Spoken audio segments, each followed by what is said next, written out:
Om Namo Bhagavate Vasudevaya.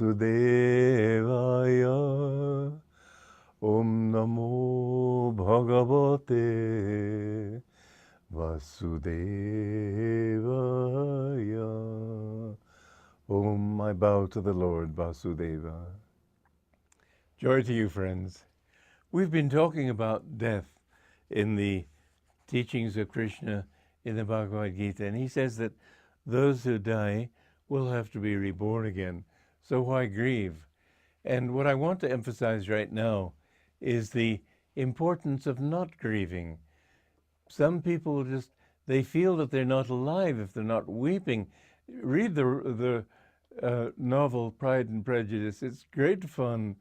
Jane Austen was a wonderful psychologist. She could understand so many nuances of human nature. But in this one, Mrs. Bennet is always getting upset about things and getting thrilled about things, going up and down. She's moving so much up and down she can't move forward, and she never understands anything. Well, the more you let your emotions take you on a roller coaster ride, the less you will understand. You've got, if you want to get an understanding of anything, it says later in the Gita, to those who have no peace, how is happiness possible? So you won't find happiness. She certainly never had happiness. She had periods of exuberance, but that's not happiness. It's a kind of hysteria. The kind of happiness that we want has to be peaceful. And the type of understanding that you want, if you find somebody who's too restless to settle on a single point, don't ask him advice for anything. Go to those people who are calm. They have much more likelihood of being able to see what is and what is not. This is why science tries to eliminate the feelings in its investigations. And from that real mistake has come the delusion that maybe someday computers will be so conscious that we will have to consider computer rights. Well, this is all from a misunderstanding. Feeling doesn't have to be agitated. Feeling can be very calm. When it's calm, it's intuitive. But when the feelings are excited, when the emotions are there, certainly they are an obstacle to any scientific desire to find objective truth. Still, the objective truths that science finds change from generation to generation. Every 10 years you'll find that scientists are coming up with some new discovery that basically throws lots of basic principles that they had adhered to as, you might say, cosmic realities. They're thrown out the window. They're not true.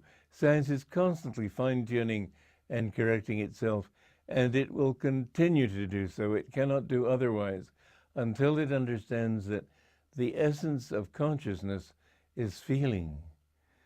The way you feel, if you can feel deeply, truth is not a lot of things put together like a jigsaw puzzle. Truth is a flow. And when you get into that flow, then you can understand. And the other thing is, no computer, first of all, obviously no computer can ever have feelings. And those feelings, they're all tied around an ego. You can never get a computer to have self-consciousness. This is where everything is created by God. God manifested the whole universe, and he is present in every atom. Every atom, Yogananda said, is dowered with individuality. When we understand these truths, then we understand that the two things that we need first to work on are, to begin with, our feelings. We need to get our feelings under control if we want to know what life is all about. And for those who don't, well, let them get drunk and have a good time and do anything. I remember one time I was at a party and I was talking to somebody and someone came over and, what are you talking about? I said, well, philosophy. Oh, philosophy, yuck! Well, if you think that way, fine, go ahead.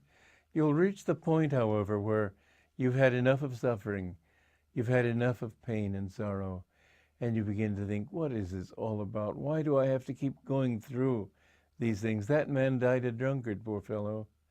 But We have to reach the point where we understand that philosophy is not just abstract thinking about what's all about. It's not a mathematical formula. It touches your own reality, how you can find happiness. That's what it's really all about. Until science can make people happy, it won't be giving them truth. Until everything we try for in life can give us happiness, it's not worth considering. The goal of life is happiness. The goal of life is beyond happiness. It's Satchidananda, ever existing, ever conscious, ever new bliss.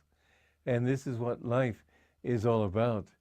But we will go to those levels that are up or down in the astral world, and we'll come back into this world and be bouncing babies who go bouncing through life with their emotions. And somebody says something, what do you mean by that? People have duels, or used to have duels. Now they have boxing matches, and it just seems so ridiculous. What does it matter what other people think? Be calm, don't grieve. I've lost my parents, and of course I was sorry to leave them. But you know, when my father died, he was I don't know if I would call him an atheist. I'd prefer to say he was an agnostic, but he was very much opposed to my way of living, seeking God and so on. He had wanted me to be an electrical engineer. But you know, when he died, I really felt his presence, as it had been when he was a young man, full of energy, full of enthusiasm for life. And I knew that was his consciousness now. But wherever you go, that's why grieve about anything. I was happy to get that experience. I don't say that I missed him, because I know that I'll see him again. When people die, I have seen so many people that I know I've seen them before. Don't grieve about anything. Try to reach that point in your life where you can be even-minded and cheerful. Only then can you really begin to see and understand what life is all about, why you are here, what you are supposed to do. My father wanted me to be an engineer, as I told you, an electrical engineer. Other people would want you to be a businessman and make money. This is just their opinions. These are just, you can't see things clearly until you understand, why do I want to be an engineer? Why do I want to make money? Well, basically, I want all those things to find happiness.